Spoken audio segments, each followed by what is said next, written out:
One of the stories that you asked me to talk about was my experience of God sort of talking to me, prompting me, Thanksgiving morning. And I was here, it was in the midst of a revival, an extended revival we were having. Right after early morning prayer, I was planning on going to Illinois to have Thanksgiving with my family. And while I was here, I felt extremely clearly prompted, don't go. And I thought, oh my, what's that? I wrestled with that, wondered if that was from the Lord. If so, why would he say that? So struggled with it, went home, told my wife what I had heard, and she said, well, we need to be obedient to God. Called my mom, she said, well, I always raised you to listen and obey God. So she said, you need to be obedient. So we had all these plans Thanksgiving Day to go to be with the family, take family photos and everything. And all of a sudden, God early morning says, don't go. So I'm trying to figure out what in the world does that mean. And we went out to breakfast. The place was open, had a great family breakfast, wonderful conversation around the table. And then afterwards, we came back home and somebody heard that we hadn't stayed. So they invited us to Thanksgiving dinner. And as we got invited, I had sort of this, again, prompting that the reason why the Lord had held us back from going to this family get-together on Thanksgiving was that he wanted to get Bob into his kingdom. Bob had been raised in a Christian home but had wandered away, sort of a prodigal son.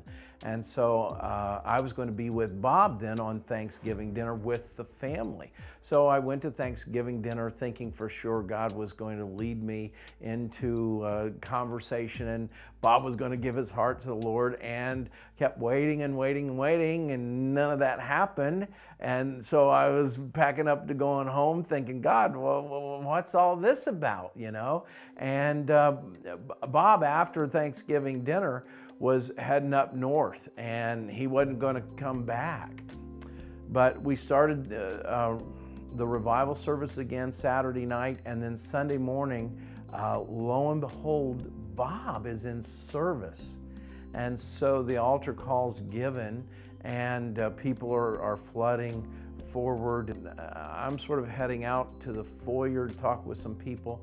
And again, I get a prompting, go talk to Bob. Well, Bob was still in the sanctuary struggling. People were trying to ask him to come forward, and he was not budging.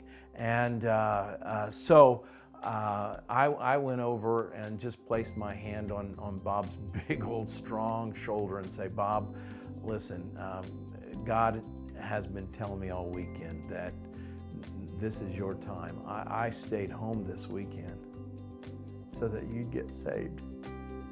And it was a marvelous thing. I sort of had this foreknowledge that this was Bob's time. And so Bob went forward, was restored to relationship with God.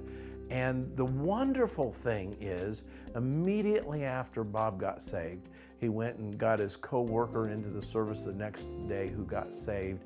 Other members of his family came forward and got saved, friends and associates. I can't tell you the number of people that in the midst of that revival, Bob had an influence in their coming forward and getting right in their relationship with God. So it was so much fun to be an instrument of God's peace and his minister of reconciliation.